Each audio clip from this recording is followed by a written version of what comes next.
You posted on X that President Trump is, with his comments, fueling a, quote, hotbed of threats against you. Obviously, any threats to your safety are completely unacceptable. But we have seen these kinds of attacks or criticism from the president at other people. It's not new. And with respect, I haven't heard you speak out about it until it was directed at you. Dana, I think that's fair criticism. And I would like to say humbly, I'm sorry for taking part in the toxic politics. It's very bad for our country. And it's been something I've thought about a lot, especially since Charlie Kirk was assassinated, is that I'm only responsible for myself and my own words and actions. And I am committed, and I've been working on this a lot lately, to put down the knives in politics. I really just want to see people be kind to one another. Okay. Look, she said that she was wrong. That's good. We don't often see Republicans admit that they were wrong about literally anything. And that's a pretty significant thing that she was accused of. Massive hypocrisy on the topic of like the sort of insults that lead to death threats. And she didn't, I think there was a little bit of weaseliness, but I would say that was 85% taking ownership of it. Now, taking ownership of it after doing it for years is nowhere near as good as not being hypocritical on that in the first place. I mean, she did it for years. And importantly, she held the previous position for years as it benefited her, and now it benefits her to have the other position. So each person is gonna have to decide for themselves how much they accept her saying that, but she did at least say it. Now she will go on in that interview to be pressed by Dana Bash on some of her past statements, and here is what she had to say to that. Agreements. So just to put a button on this, you regret the things that you have said and posted in the past, the Facebook post that was taken down of you in 2020 holding a gun alongside the squad, encouraging people to go on the offense against the socialists, liking a tweet of somebody calling for the execution of Nancy Pelosi and former President Obama, just examples? Well, Dana, as you know, and many people know, I addressed that back in 2021. And of course, I never want to cause any harm or anything bad for anyone. So that was addressed back then, and okay. I very much stand by my words I said then, and I stand by my words today. I think America needs to come together and end all the toxic, dangerous rhetoric and divide. And I'm leading the way with my own example, and I hope that President Trump can do the same. Okay, so I didn't buy her excuses back in 2020 or whatever it was that she made them, so I'm not buying them now. And that's, again, there's a better way to say what she said. Even if she doesn't want to take accountability for those statements, she could say, we're gonna have a dispute about which of those I actually did and which somebody else did under my account or whatever. But regardless, anything I said that encouraged violence, I do. Like that, I think would have been stronger. The issue is that like Dana Bash could have gone on for a long time. I mean, the statements about AOC, the constant statements about Ilhan Omar, the Attack on Titan video, comments about Nancy Pelosi and about her husband. One of our producers says that she compared wearing masks to the Holocaust. Her comments about January 6th, which I haven't heard her reverse course on January 6th at all. Previously saying, if I had been in charge, we would have had guns and we would have won the day, that sort of thing. Like, I don't remember her exact words, but it was something like that.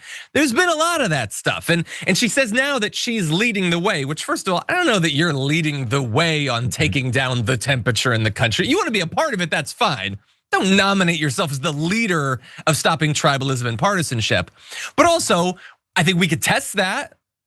Ask her what she thinks about trans people and see if suddenly this is a kinder, softer, more Christian-y Marjorie Greene. Maybe not. Ask her what she thinks about Zoran Mamdani or Muslims running for office or, gay second grade teachers. I would wonder, like, it's one thing to do kind of an okay job on Dana Bash, but like how far will that actually go, Jayar? That's what I question. That's what I'm still questioning. And listen, actions speak louder than words. We know the old saying, there's a reason why it's theirs, because you can say a lot of the right stuff, which she has been. But again, The actual final confrontation where she's talking about what is that Trump is doing came once he finally called her name out. And even in some of those texts that she said she sent back and forth with him, she pointed out in one of those texts to like a staffer or something, she goes, I've always defended Donald Trump. I've always made sure I've separated myself from him. She posted that, how her main objective was to make sure she avoids implicating Donald Trump. So her principles, actionable principles so far, lie with wanting to unveil things with the Epstein files. So kudos to her for that. Everything else, there's no need for anyone to associate with her that actually still wants the advancement of this country and the progression of people that are always been disenfranchised, that have been demonized, that have been called lesser individuals. And as a result of that rhetoric, since she's talking rhetoric, as a result of that, many of those people get arrested, get killed, get murdered, and no one tends to care about those types of things because of that kind of rhetoric. It's gonna take some work to tone that down. So if you're gonna be a leader, you're gonna have to start the lead now and continue that lead, even when it's not politically expedient to you. Just gonna point that out. By the way, and she's gonna have a lot of opportunities to do better on this because Trump seemingly is just now gonna keep hitting her because on True Social, I'm sure there's new ones since we went live. I think we probably will do the third part, but briefly, I think. So he posted this, wacky Marjorie Taylor Brown. Remember, green turns to brown when there's rot involved, is working overtime to try and portray herself as a victim, when in actuality, she is the cause of all of her own problems. The fact is, nobody cares about this traitor to our country. And then Marjorie Taylor Greene, what happened to Brown? I thought she was brown now, is a disgrace to our great Republican Party. Okay, so she is actually receiving death threats. You know, disagreements aside, all that, people shouldn't be getting death threats. I don't like death threats. He knows that she's receiving death threats, and he is now repeatedly hammering home, she's a traitor, she's a traitor, she's a traitor. What do you do to traitors? I don't know, I wouldn't do anything, but there's some crazy Republicans that might do something to a traitor. And this is what the president of the United States is doing. If there was an attack on Marjorie Greene right now, no debate, Donald Trump inspired it. 100% indisputable, except all right-wing media, which won't take responsibility for it. And he just keeps doing it and keeps doing it and keeps doing it. Well, we'll see. Again, I know there's an equal number of people who are probably gonna respond to this video saying you're being too charitable to Marjorie Greene, as they're saying like, take the win, bring her in or whatever. I know Jamie Raskin is saying we need to have a big tent. I don't want Marjorie Greene as a Democrat. If we want to agree on a couple things or whatever, that's fine. But there's still so much more work needs to be done in terms of rhetoric and statements, as well as much more importantly, actions. And we are still very far away from that. If you enjoyed that, then make sure that you never miss another video by subscribing. And if you want a little more, consider hitting the join button and becoming a member. So you're probably wondering, why would I do that? Well, when you do that, you get access to bonus content that I make every single week, and it's a lot of fun. You get custom emojis and more. If you join at tier 3, by the way, you even get access to a monthly member hangout with myself. And you'll get all that going forward, but you'll also unlock years of the back catalog that is literally 100 or more bonus clips and top 10 lists and debates and more. So what are you waiting for?